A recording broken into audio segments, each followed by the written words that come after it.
Hola, vamos a ver si se puede medir el ritmo cardíaco con Realme P3 Ultra.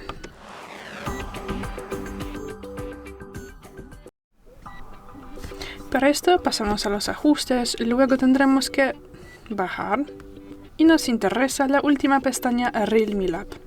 Tras eso entramos en medición de frecuencia cardíaca, aceptamos y continuamos y colocamos el dedo aquí en el sensor y tendremos que esperar.